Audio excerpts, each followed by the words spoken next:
All right, we got a new product. It's not ours, it's really Polaris's. Our own spin on it. Just also, we're letting you know it's available. We possess them. Sometimes that's better than anything because they're on back order. Your dealer ain't gonna have one, we'll have it. But anyway, new product. Before we get started, best belt on the planet. XP 1000 Ranger. It is certainly the best belt on the planet. Ours is much thicker than factory is. A lot of people don't know this.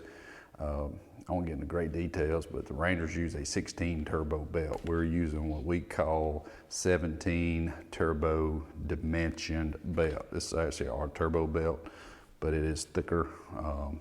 It's a long story why Polaris don't just do it, but trust me, it is thicker, grabs better. All right, moving on.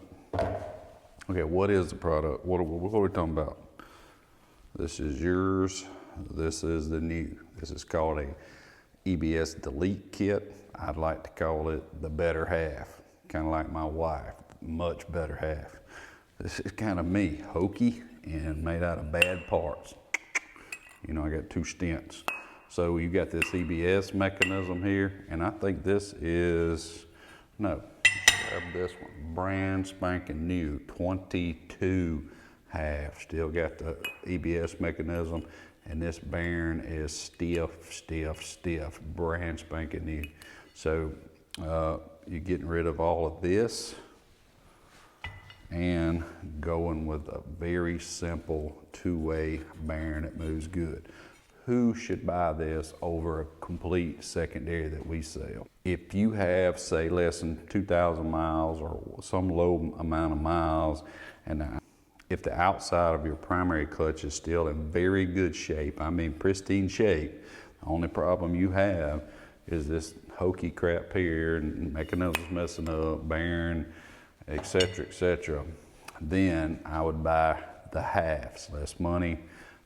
You know, if you want to save money, I mean, crap, I think we sell up for $150, don't hold the prices too, things change, compared to $750-ish, somewhere in that neighborhood. So a good bit money difference. But if you need, let me say this, if you need a whole primary, there is no substitution to buying new. Don't half-ass it.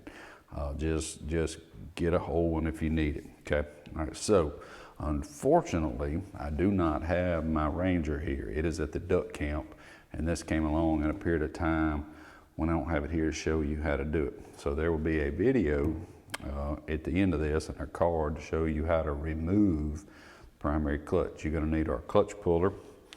If you don't have one, it's a different puller. Now, keep in mind, the Ranger XP 1000 puller, new body style, is a different puller than Razors and so forth. So make sure you get the right puller, have the right puller.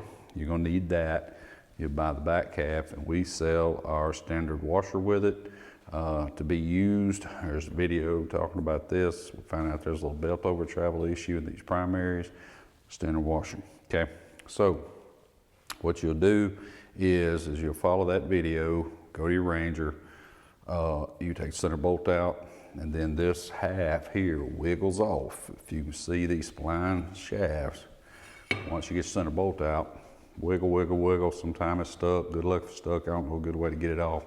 Wiggle, wiggle, wiggle. Whatever you got to do, pop it off. All right, then you're going to be left with these parts, possibly the spacer. You will reuse laid up on the shaft like so. That's when you stick the puller in here, screw it in, pop it off the crank. This is the only part in the second half we're using. No spring, no nothing.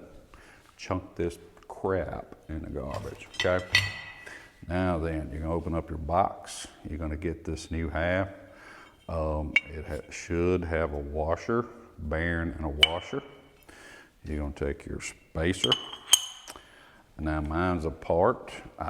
Seems like that usually is the way to go. You're gonna have to take it apart anyway to put your new standard washer in, and you put it back down on it. Now, FYI, these clutches are balanced individually, each half. It's not a problem. And I got it on here, and it's wiggle, wiggle, wiggle. This thing is fun sometime. Get that part down on there. You're going to take your, I don't know what to call this. I call it center shaft. The newer ones like the new non-EBS have a little extra washer. Whatever you got, reuse it. Put this down, put our standard washer on, put our spring on, and make sure you align your X on this little cover with the X on the spider, and put the 6 screws back in it. Now you can get somebody to hold it. You can squeeze it down like this, whether it's on a table like this, get them started, or you can use a spring compressor. Either way, that's it. Then you putting this back together as an assembly.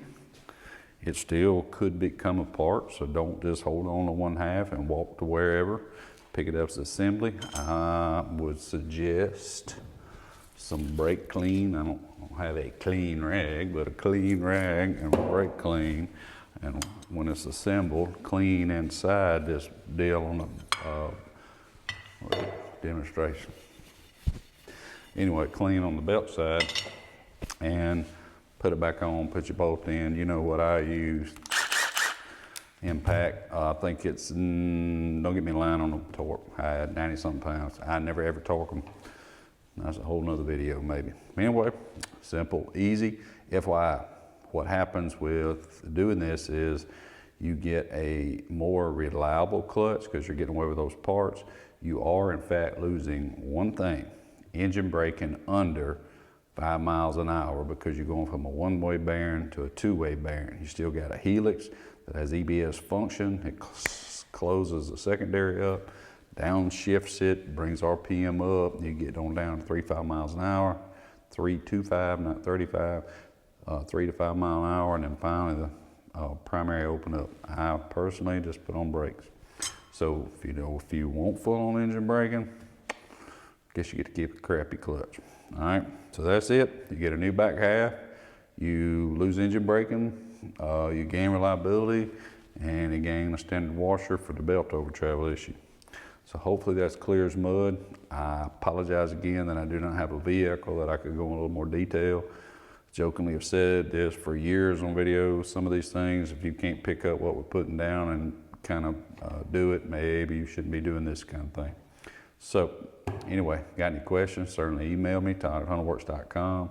I know that it's hard to get us on the telephone. It just rings constantly. Make sure you subscribe, hit them like buttons. Let's keep this channel going. Oh, and don't forget, I've been getting to mention this. Check out our Pender's Creek Farm YouTube channel. We're gonna put some new content on there eventually, but we need to get some subscribers up on it. But anyway, thank you very much, guys. Hope this helps you out.